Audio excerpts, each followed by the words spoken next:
இந்த சர்வகட்சி மாநாடு எதற்காக என்ற கேள்வி வெளிப்படையாக புலப்படாவிட்டாலும் இதன் பின்னணி நிலவுகின்ற சமகால அரசியல் நெருக்கடிகள் மற்றும் பிரதான விடயங்கள் என்ற கருத்து முன்வைக்கப்படுகின்றது. அடுத்ததாக அது குறித்து பார்க்கலாம். யுத்தத்தின் காரணமாக வடபகுதியில் எழும்பியுள்ள அகதிகள் பிரச்சினையும் அவர்களுக்கான மனிதாபிமான தேவைகளை நிறைவேற்றுவதில் காணப்படுகின்ற நெருக்கடிகளும் இன்று சர்வதேசத்தின் அவதானத்தினை பெரிதும் ஈர்த்துள்ளது. அதே நேரம் இலங்கை இனப்பிரச்சினை விவகாரம் என்றுமில்லாத அளவு இந்தியாவில் பல்வேறு அரசியல் சமூக உணர்வலைகளை தோற்றுவித்துள்ளது. இந்த நிலை இலங்கையின் சமகால அரசியலுக்கும் அதன் யுத்த முன்னெடுப்புகளுக்கும் பலமான அழுத்தங்களை கொடுக்கும் என்பதாகவே பலரும் கூறுகின்றனர். கடந்த வாரம் இலங்கையின் இனப்பிரச்சினை தொடர்பில் 2 பிரதான சர்வகட்சி மாநாடுகள் இடம்பெற்றன. ஒன்று இலங்கையின் 7வது சர்வகட்சி மாநாடு, மற்றது தமிழ்நாட்டின் சர்வகட்சி மாநாடு. இந்த 2 சர்வகட்சி மாநாடுகளும் இலங்கையின் இனப்பிரச்சினை தொடர்பில் எத்தகைய தாக்கங்களை ஏற்படுத்தப் போகின்றன என்பதை பற்றி கலந்துரையாட கலாநிதி கீத பொன்கலன் அவர்கள் எம்முடன் இணைந்துள்ளார். வணக்கம் கீத பொன்கலன் அவர்களே. வணக்கம். முதலில் இலங்கையின் 7வது சர்வகட்சி மாநாடு கூட்டப்பட்டதன் பின்புலம் என்னவென்று நினைக்கின்றீர்கள்? இலங்கையில் ஏறத்தாழ 7 அல்லது 8 மாதங்களின் பின்னர் இந்த மாநாடு கூட்டப்பட்டுள்ளது. கடந்த காலத்தில் இடம்பெற்ற விடயங்களை நோக்குகின்ற போது இராணுவ ரீதியான விடயத்துக்கு பிரதானமான ஒரு முக்கியத்துவம் வழங்கப்பட்டமையின் காரணமாக அரசியல் ரீதியான கலந்துரையாடல்கள் முக்கியத்துவம் பெற்றிருக்கவில்லை.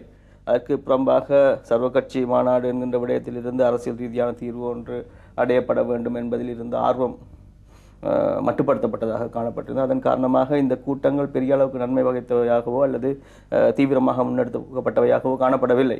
இருந்த போதும் திடீரென்று இப்பொழுது இந்த மாநாடு கூட்டப்பட்டிருப்பதற்கான நிச்சயமான காரணி என்று கூறக்கூடியது இந்தியாவிலிருந்து இலங்கைக்கு ஏற்பட தொடங்கியுள்ள அழுத்தம் என்று கூறலாம். ஏனெனில் கடந்த 2 வாரங்களாக தமிழ்நாட்டில் இலங்கை தமிழர்களுக்கு ஆதரவாக செயல்பாடுகள் அதிகரித்து வருகின்ற ஒரு போக்கு காணப்படுகின்றது. அது நிச்சயமாக டெல்லியின் மீது ஒரு அழுத்தத்தை ஏற்படுத்தும்.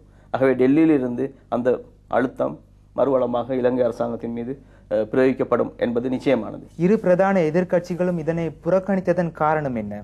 ஏன் இதனை புறக்கணித்தது? தமிழ் தேசிய கூட்டமைப்பை பொறுத்தவரையில் அது ஆரம்பத்திலிருந்தே இந்த கூட்டத்தில் இணைத்துக் கொள்ளப்பட்டிருக்கவில்லை. ஏனெனில் சர்வகட்சி மாநாடு என்பது இனப்பிரச்சனைக்கு அரசியல் ரீதியான தீர்வு ஒன்றை காண்பதற்காக தென் பகுதியில் ஒரு ஒத்த கருத்தை ஏற்படுத்துவதற்காக கூட்டப்பட்ட ஒரு விடயம். ஆயினும் தமிழ் தேசிய கூட்டமைப்பு தென்பகுதி அரசியலின் ஒரு பகுதியாக கருதப்பட்டிருக்காமையின் காரணமாக அது அந்த கூட்டங்களுக்கு அழைக்கப்பட்டிருக்கவில்லை. ஆகவே ஆரம்பத்திலிருந்தே அவர்கள் கலந்து கொண்டிருக்கவில்லை. ஐக்கிய தேசிய கட்சியை பொறுத்தவரையில் இடையே அவருடைய கருத்து வேறுபாடுகள் காரணமாக அவர்கள் வெளியேறியிருந்தார்கள். இப்பொழுதும் அவர்கள் இந்த கூட்டத்தில் கலந்து கொள்கின்றார்கள் என்று நான் கருதவில்லை.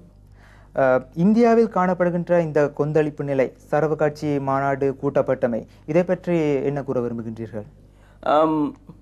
இந்தியாவில் இடம்பெற்று வருகின்ற இந்த மாற்றம் முக்கியமானது என்று கருதப்பட வேண்டும். ஏனெனில் 1991ஆம் ஆண்டுக்கு பின்னர் தமிழ்நாட்டில் இலங்கை தமிழர்களுக்கு இருந்த ஆதரவு மிகவும் மட்டுப்படுத்தப்பட்டதாக மாறியிருந்தது. ஓரளவுக்கு இல்லாமலே போயிருந்தது என்று கூற வேண்டும்.